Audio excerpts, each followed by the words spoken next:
नमस्कार, मैं Arun Chakraborty, editor news faster. News faster channel को लाइक और सब्सक्राइब करना ना भूलें। जी हेलो दोस्तों, मैं हूं कमर चीमा और दोस्तों जिस तरह के आप देख रहे हैं मेरे साथ मौजूद हैं साजिद ताड़ साहब। ताड़ साहब, सबसे पहले तो आपके वक्त का बहुत शुक्रिया सर। प्लेजर चीमा साहब, थैंक यू सो मच। ताड़ साहब, दो तीन बड़ी अहम टॉपिक हैं। एक तो ये है कि एक तरफ हम दुनिया को कह रहे हैं पाकिस्तान में आके इन्वेस्टमेंट करो, हमारे टूरिस्ट इलाकों में जाओ, लेकिन हमारे अपनी अगर टूरिस्ट किसी ऐसे इलाके में चले जाएं जैसे सवात में, तो हम बंदों को जला देते हैं। ताड़ साहब, पाकिस्तान में rule of law, constitutional supremacy, अदालतें, ये कोई नहीं है? क्या आप समझते हैं ये मॉब जस्टिस ही जो है ये हमारी किस्मत है, हमारे लोगों की किस्मत है? कोई सच्चा है या झूठा है कि कोई पता नहीं है, लेकिन लोग खुद ही फैसला करते हैं, बंदा जला देते हैं। अगर झूठा है तो उसको सजा दी जाए प्रॉपर अदालतों के जरिए। एक तो इस पे कमेंट करें ताड़ साहब। दूसरा, चीनी मिनिस्टर साहब पाकिस्तान आए हुए थे, उन्होंने तमाम सियासी जमातों को सामने बिठा के और उन्होंने कहा है कि हमें कमिटमेंट दो। तारड़ साहब, मुझे तो ऐसे लग रहा है जैसे अमेरिका सामने बिठाता करता था। मुझे याद है हिलरी क्लिंटन ने 2012 में जब एक वो लड़का फैसल शहजाद न्यूयॉर्क टाइम में हमला करने लगा था, तो उसने सारी पाकिस्तान की पॉलिटिकल क़यादत को सामने बिठा के कहा था कि दोबारा नहीं होना चाहिए। तो आज चीनी भी वही पैटर्न रिपीट कर रहे हैं, जबकि इंडिया के अंदर इंडियंस कहते हैं कि हमने आपके साथ डायरेक्ट फ्लाइटें नहीं चलानी, टफ टाइम दे रहे हैं। ताड़ साहब, कैसे देखते हैं ये इंटरनल और एक्सटर्नल पाकिस्तान के महाज? चीमा साहब, लेकिन वो इंडिया वाले टफ टाइम थोड़ी दे रहे हैं। वहां से कार्गो फ्लाइटें तो चल रही हैं और ट्रेड अपनी जगह पे खड़ा है, क्योंकि भारत जो है वो कभी अपने कपड़ों को आग नहीं लगाने देता किसी को। आप तो खुद कपड़ों को आग लगा के बैठ जाते हैं ना। आपने भारत के साथ ट्रेड बंद कर दिया है और आप बिल्कुल एक ऐसी जगह पे खड़े हैं जो कि मेरा कोई डजंट मैटर, इंडिया को तो कोई फर्क नहीं पड़ता। आपके कपड़े जल रहे हैं, आपकी जो अवाम है वो इन्फ्लेशन के तूफान में वो बहती जा रही है, लोग मर रहे हैं। लेकिन जो आपके फैसले करने वाले हैं, क्योंकि उनकी आमदन डॉलरों और पाउंडों में है, उनकी सेहत पे कोई असर नहीं है। अगर भारत की इतनी सख्त दुश्मनी हो चाइना के साथ, तो वो अपना ट्रेड भी बंद करे। ट्रेड वो अपनी जगह पे कायम है, क्योंकि ट्रेड के अंदर उनकी आवाम का फायदा है। जहां से तेल उनको सस्ता मिलता है, तेल सस्ता ले लेते हैं। जहां से जो चीज उनको अच्छी मिलती है ले लेते हैं। लेकिन अब दो चार चीजों पे बात करते हैं। खासकर चीमा साहब, चीनी वजीर लिऊ जिन चाओ आए हैं। उन्होंने बैठ के तो उन्होंने सिर्फ पाकिस्तान, उन्होंने बिल्कुल सही कहा है कि आपके इंटरनल, उनकी स्टेटमेंट ये थी कि आपके इंटरनल इस्तेकाम, आपकी इंटरनल स्टेबिलिटी के बगैर आप तरक्की नहीं कर पाएंगे। ये जितने बैठे हुए सबको पता है। उस कमरे के अंदर जितने बैठे हुए थे उसमें से 70% जो है वो बाहर से पढ़ के आए हुए हैं। उसके अंदर आपको मिनिस्टर प्लानिंग है वो यूपेन से ग्रेजुएट है। मतलब पता है, सबको पता है कि इंटरनल सिक्योरिटी के बगैर आप फाइनेंशियल स्ट्रांग नहीं हो सकते। खासकर इसी हवाले से मैं बताऊंगा, आपके स्वात के अंदर जिस बंदे को थाने से निकाल कर आग लगाई गई है, आपकी इत्तला नर्ज है। मेरे यहाँ अमेरिकन दोस्त हैं, उनके व्हाट्सएप के ऊपर भी वो मैसेजेस आ चुके हैं। जलती बॉडी, वो चल रहा था, जलती बॉडी जलती। इन सर्कमस्टांसेस में कोई जाएगा वहां पर जहां आप जिंदा इंसानों को, इसी तरह आपने श्रीलंका के मैनेजर को सियालकोट के अंदर जलाया था, फिर सेल्फियां खींची थी आप।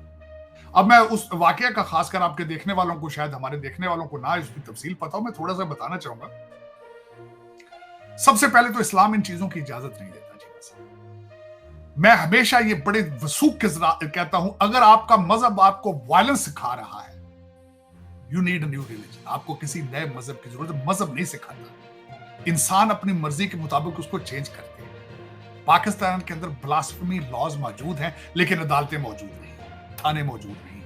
एक तो आग लगाने का मकसद ये है कि आप अदालतों पे यकीन नहीं रखते। और वाकई पाकिस्तान के अंदर अदालतों की हालत यही है कि उन पे एतमार वाली कोई बात नहीं। दूसरा चीमा साहब अर्ज करना चाहूंगा, जो मैंने पूरी रिसर्च की है, तकलीफ होती है जो इस तरह इंसान को इस तरह हुआ, और बिलखसूस अमेरिकन दोस्त कॉलिंग कर करके पूछ रहे हैं कि पाकिस्तान में वाकई this is what the lifestyle of people. मैं शर्मिंदा हूं। ये चीनी जो वजीर आजम है, आपका क्या ख्याल है? उसके कानों में खबर नहीं किसी ने डाली होगी कि जहां तुम बैठे हो इस्लामाबाद, यहां से 200 मील के फासले पर जिंदा शख्स उन्होंने जला के राख कर दिया। और इसी शहर के अंदर, इसी मुल्क के अंदर तुम्हारे चीनी इंजीनियर्स को पकड़ पकड़ के मारते हैं। आपको पता होगा कि आपके उन्हीं का एक चीनी इंजीनियर था जिसके ऊपर में इन्होंने ब्लास्फेमी का इल्जाम लगाया था, क्योंकि वो कहता था नमाज का वक्फा कम किया। चीमा साहब, इन सर्कमस्टांसेस में ये जो बैठे थे आपके सारे उस कमरे के अंदर, उस चीनी मिस्टर चाओ के सामने, जो सारे हार्वर्ड, यूपेन और ऑक्सफोर्ड के ग्रेजुएट है, अकल के अंधे, ये क्या नशा करते हैं चीमा साहब, मेरे समझ से बाहर है, ये क्या नशा है? जो कमरे के अंदर बैठे थे उनके सबके बच्चे लंदन में बैठे, सबके बच्चे। क्या आपका क्या ख्याल है? चाओ को नहीं पता इस बात का? उनकी इंटेलिजेंस एजेंसियां जो हैं वो नशा कर रही हैं, वो चरस पी रही हैं बैठ के चाइना के अंदर। जो आपके मुंह पे थप्पड़ मार गया कि पहले इंटरनल स्टेबिलिटी लाओ फिर हम बात करेंगे इकोनॉमी की। चीमा साहब, मुझे पता चला है कि डोमिनोज पिज्जा यहां फॉर सेल है अमेरिका में, और हो सकता है कि पाकिस्तान से कोई बंदा उसकी बिडिंग कर दे। आप ट्राइयां बड़ी कर रहे हैं। उसकी खबर यह है चीमा साहब, सी पैक वाले तो अभी हाथ लगा लगा के देख रहे हैं, जिनसे आपने पापा जान खरीदा था। आज आपने रशिया को ग्रीन सिग्नल दिया है कि north south international transport corridor project जो हम उसमें आएंगे, पैसे हमें सानू नोट विखाओ, साडा मूड बने। डॉक्टर साहब कहते हैं बड़ी तरक्की ला सकता है ये प्रोजेक्ट रशिया, भाई बड़ी तरक्की कर, गेम चेंजर। आपके एनालिस्ट कई कह रहे हैं लफ्ज वही इस्तेमाल कर रहे हैं, सी पैक के लिए इस्तेमाल कर रहे हैं, गेम चेंजर, गेम चेंजर कहते, गेम चेंजर। डॉक्टर साहब ये इंडिया के लिए गेम चेंजर है, ईरान के लिए गेम चेंजर होगा। उनकी तो गेम पहले ही चेंज हो चुकी है, उनकी तो गेम चेंज हो चुकी, आपकी भी चेंज हुई है। आपने पापा जान खरीद लिया सारा। हाँ, एक बंदे की गेम चेंज हुई है, पाकिस्तान की गेम चेंज हुई। हाँ, दूसरा बंदा ट्राई कर रहा है। अब दूसरा बंदा जो है उसने रशिया को कहा है हम आपके कॉरिडोर में हिस्सा लेंगे, कोई पैसे है जे भैन, कोई थोड़े डॉलर पाउंड है जे टिले करो। देखो देखो, फिर इसको मेरे जैसा बंदा यहां बैठे कहता है बैम्बू डिप्लोमेसी। कदी चाइना दे सी पैक च, कदी रशिया दे सी पैक च, कदी IMF दे पैरां च, कदी UAE दे लत्तां च, कदी सऊदी अरब दे पैरां च। बैम्बू डिप्लोमेसी है चीमा साहब। इस तरह मैंने आपको 1000 दफा कहता हूं, मैं भी एक ऐसे मुल्क में बैठा हूं जिसके जो ग्रिप जो इसकी दुनिया में लूज हो रही है। मैं भी एक ऐसे मुल्क में बैठा हूं कि जो इस वक्त दुनिया सफर कर रही है, जो जंगें यूक्रेन तमाशा हो रहा है इनकी अपनी नाकामियों की वजह से। लेकिन जिस तरह आप पाकिस्तान चल रहा है, ये चल नहीं रहा, ये घुटनों के बल रींग रहा है, ये रींग रहा है। कभी एक दर पे पैसा, कभी दूसरे पे पैसा, कभी तीसरे पे पैसा। डॉक्टर साहब वो कह रहे हैं इन्वेस्टमेंट हम चाहते हैं, अब हम पैसे मांगने नहीं आए, हम चाहते हैं इन्वेस्टमेंट लेड ग्रोथ के जरिए हो। डॉक्टर साहब उसका मतलब ये है, गलत अल्फाज इस्तेमाल किया। कहते हैं हम इन्वेस्टमेंट नहीं चाहते, आके PIA खरीदो, आप बलोचिस्तान खरीदो, आप पंजाब खरीद लो, आप हमारे खेत खरीद लो, एग्रीकल्चर करो। ये क्यों नहीं कहता कि हम मार्शेस फॉर सेल लगा के बैठे हैं? इन्वेस्टमेंट किस चीज की? चीमा साहब, यहां मैं $5 नहीं पाकिस्तान में जाके लगा सकता। जो हालात है आपके, तो आपके दूसरे बंदे अंधे आंखों से। लेकिन मुझे ये बता दें आप एक गलत चीज करें, उसका रिजल्ट अच्छा किस तरह निकल सकता है। बल्कि आज मैं हमेशा ये क्वेश्चन अक्सर करता हूं, इतने सारे हलाल कुर्बानियां इतने कारण बकरे, मुझे ये बताएं हराम की कमाई से मुर्गी खरीदने से हलाल हो सकती है? और यार ठीक है, दहशतगर्दी तुमने बेची, तुम्हारा बेटेरे के ऊपर पांव आ गया था, ठीक है, चल गया, तुम्हारा दाव लग गया तुम्हारा।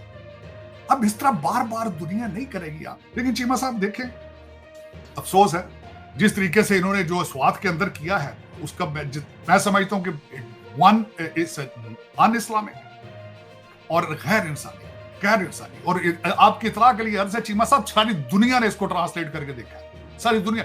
मैं जो आज सुबह उठा हूं चीमा साहब, तो मेरे अमेरिकन दोस्तों ने मुझे बताया कि यार हमें पाकिस्तान से व्हाट्सएप आ चुकी है सारी। कहते तुम्हारे पास नहीं है, हमारे पास मौजूद है, जो लाइव इसकी जिस तरह जलाया थाने से निकाल। डॉक्टर साहब दुनिया में 57 इस्लामिक ममालिक और भी हैं। डॉक्टर साहब ये हमारे लोग क्यों समझते हैं कि हम बंदे जलाएंगे तो हमारी शायद हमें जन्नत जल्दी मिल जाती है? तारक साहब इससे वो श्रीलंका वाले को भी जलाया था, आपको याद होगा, तब भी माफी मांगी। अभी भी बताया वो जो श्रीलंका वाला बंदा, उसको सियालकोट चैम्बर पैसे भेज दिया उसकी फैमिली को। मतलब ये क्या हमने ड्रामा बनाया हुआ है? मैं वजह बता, दुनिया के जो 57 दूसरे ममालिक है उनको शायद इस्लाम का थोड़ा बहुत अच्छा नॉलेज हो। आप इस्लाम के करीब से भी नहीं गुजरे। ये फॉरेन रिलीजन है, ना आपका कल्चर इसके साथ एडजस्ट करता है, ना आपकी जबान इससे एडजस्ट करती है, ना आपका ज़हन, ना खुराक, कोई चीज आपकी इस्लाम के साथ एडजस्ट नहीं करती कि कोई चीज। और तीसरी बात यह है कि आप ऐसे लोग हैं, आप इस्लाम को अपनी मर्जी के लिए 4 शादियों के लिए आप फौरन इस्लामिक हो जाते हैं। बच्ची को जायदाद में से हिस्सा ना देना हो, फौरन इस्लामिक। आज जब वो बंदा जल गया, ना केस होगा, ना शहादतें होगी, ना गवाही होगी कि वो बंदा ठीक था गलत था कौन है। हाँ, ये पता चल रहा है कि बंदा ज़हनी तौर पे बीमार था, उसकी माँ ने उससे लातलकी कर रखी थी। वो सियालकोट वाला जो बंदा। डॉक्टर साहब वो भी लोगों का एक वर्जन ये है कि उस माँ ने इसलिए ला तलकी कर दी कि कहीं मेरे बाकी बच्चों को भी ना जला दिया जाए। चीमा साहब, स्वात के अंदर तो अभी गाड़ियां लोग छीन के ले जाते हैं। अभी लोग आधा इनकम तो स्वात की रैंसम पे है, लोगों के बच्चे उठा के ले जाते हैं तो रैंसम लेते हैं स्वात एरिया में। वो बंदा पूछा तू से आलकोट उत्थे लैंड की गया भाई। अच्छा, फिर मुर्शद कहना सी असि टूरिज्म चलावांगे, स्वात में आएंगे, खान साहब तो बनेंगे जन्नस्तान, तो फिर उत्थे वेखो जांदी दुनिया। पाकिस्तान का तो टूरिज्म का कोई कॉन्सेप्ट नहीं है ना, तो चीमा साहब जिंदगी का कोई कॉन्सेप्ट नहीं, टूरिज्म की बात तो बहुत आगे है ना। वहां पे तो जिंदगी का कोई कॉन्सेप्ट खत्म होता जा रहा है। बाइज्जत आदमी जिसको अपनी जिंदगी प्यारी है वो तो 2 दफा सोच के जाता है वहां पे। अभी मैं जा रहा हूँ लैंड ऑफ द प्योर में, जा रहा हूँ इस्लामी जमहूरियत पाकिस्तान में जा रहा हूँ। अब देखें चाइना के साथ तुम्हारे कहते हैं स्ट्रेटेजिक पार्टनरशिप है, higher than Himalayas, deeper than ocean, sweeter than honey. हमारी लीडरशिप तो तार सब ऐसे करती है। सी पैक के जब प्रोजेक्ट हो रहे थे तो ये पता नहीं, अब ये मैं सुनी सुनाई बात कर रहा हूँ, आपका कोई मिनिस्टर है उसका बच्चा दुबई बैठा होता था। जब तक सी पैक की कंपनियां चाइनीज उसके बच्चे को कमीशन देकर, किकबैक देकर उसका बच्चा ग्रीन सिग्नल नहीं दुबई से देता था, वो साइन नहीं करता था यार आपके सी पैक के प्रोजेक्ट। अच्छा, बिल्कुल। रशिया और चाइना तो इस वक्त एक चीज है ना, वो तो बिल्कुल एक दूसरे से यही तो यहाँ से डोनाल्ड ट्रंप साहब हमेशा कह रहे हैं कि अगर मैं प्रेसिडेंट होता तो मैं अलायंस ना होने देता है। इस वक्त अमेरिका का सबसे बड़ा चैलेंज जो है वो रशिया चाइना अलायंस है। और चीमा साहब एक और नई बात मैं रिसेंटली देख रहा था कि रशिया ना सिर्फ क्यूबा, उसके 4 शिप आए हैं, लाइव एक्सरसाइज की है उन्होंने क्यूबा के पास लाइव एमुनिशन के साथ। और जो मिसाइल उन्होंने अपने वो सबमरीन से और जो शिप्स से छोड़े हैं उनकी रेंज 600 मील थी लाइव। और अमेरिकन मुंह दूसरी साइड पे करके बैठे हैं, वो कहते हैं हु केयर्स, ये 100 मील के फासले, 100 मील।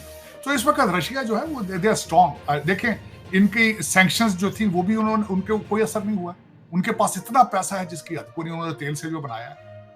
और आज पुतिन साहब ने नई टर्म्स अपनी दे दी हैं यूक्रेन को कि नेटो से हटो और 4 दूसरे शहर छोड़ दो, तो वो टॉक इन पीस, और उसका जवाब उन्होंने दिया जी नहीं हम नहीं करेंगे।